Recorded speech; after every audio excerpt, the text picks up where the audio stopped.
Hey guys, in this video, I'm going to be sharing with you some statistics about the traditional Amazon seller, just like you. Let's get started.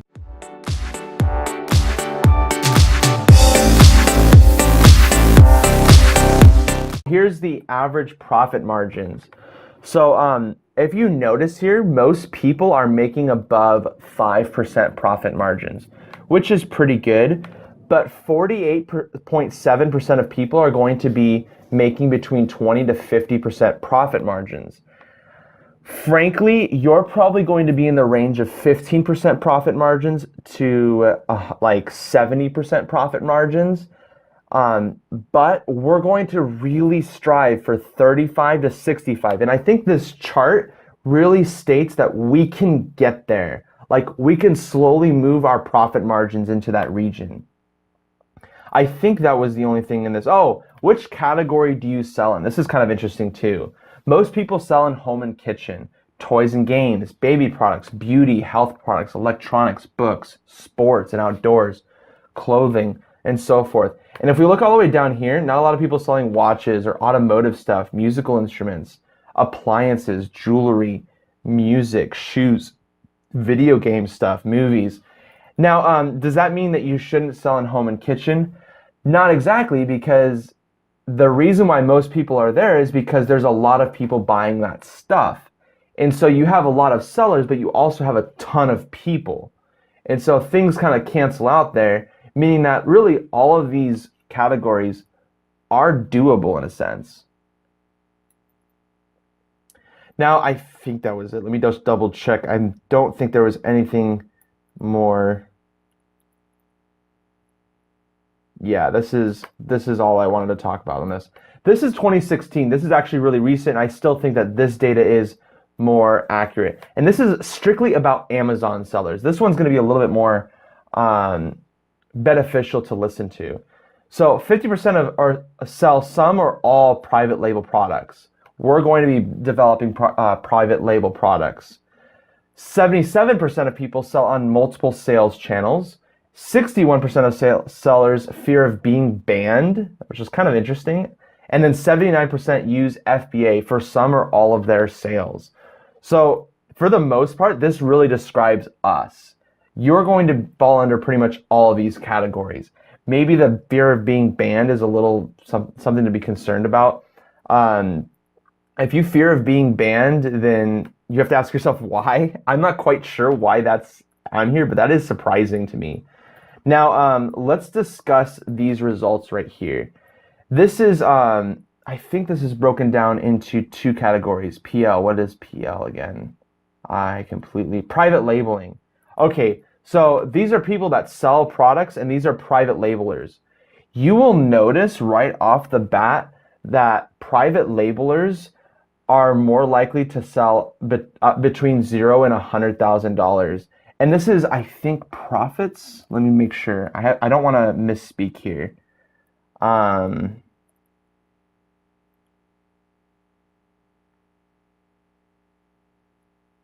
Maybe you guys can see. I don't know if this is revenue or profit.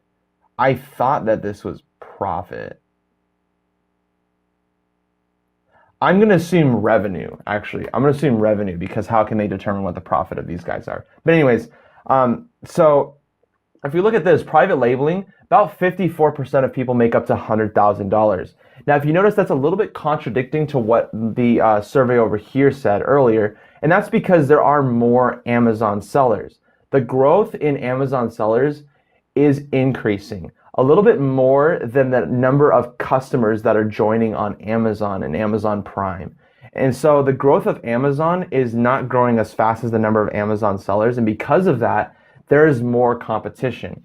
Now, the amount of competition hasn't increased dramatically, as you can tell. Like there's 54% is still a pretty good number. So about half of you guys that I'm talking to right now are going to be making up to $100,000 in revenue.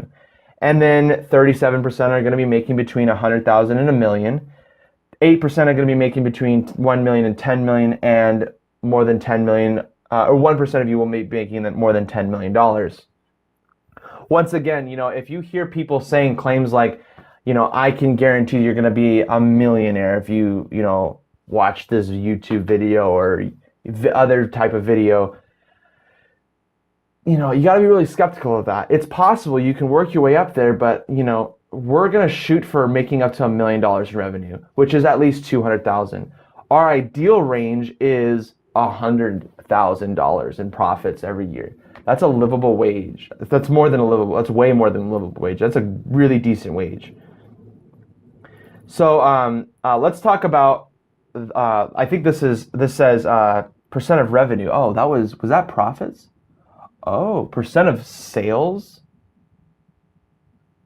Oh yeah, this is the sales. Okay, so percent of revenue from private label products. So for those of you who are selling private label products, this is percent of revenue from that.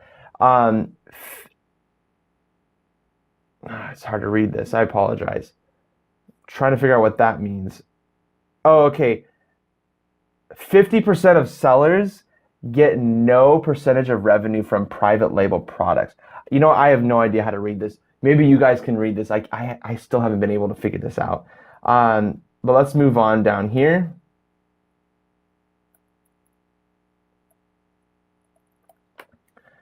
The number of additional sales channels, and these are for all and people who are selling more than $1 million. So the fact of the matter is, like, if you stick with Amazon, that's okay. That means you lie in this category over here, 43%, which is just one of those. But if you want to sell through more than Amazon, like you want to go to Etsy, you want to go to eBay, you know, you can be maybe in this category. If you want to go beyond that, or actually, I think none would represent the number of additional. So you would be either the 24% or 43%, or maybe even the 18%. Anything beyond that, though, like that means you're like really serious. I would not do that starting off. I would honestly just start off being in this category and slowly work your way up into this category. And then, you know, if you're making more than $1 million, these people have many more channels than the average Amazon seller, obviously, because they're successful. Jet is also something to consider, considering how many people who are making $1 million are expanding their channels to Jet. So Jet's like the new Amazon, possibly. People are kind of skeptical of it because Amazon's growing quite a bit, but Jet has I think a lot more to offer than Amazon does, to be honest. And that is the only statistics that I really wanted to cover, but I recommend checking out this page. This is Also Web Retailer, Amazon Seller Survey in 2016 results. So let's just recap what we've learned today. So I think we've learned that it's possible to make around $100,000 in profit on Amazon. Like, that's actually doable. So if someone says, like, you know, we're gonna make $1 million a day, you know, I would say, you know, calm down a little bit. Let's, you know, just be a little bit more realistic.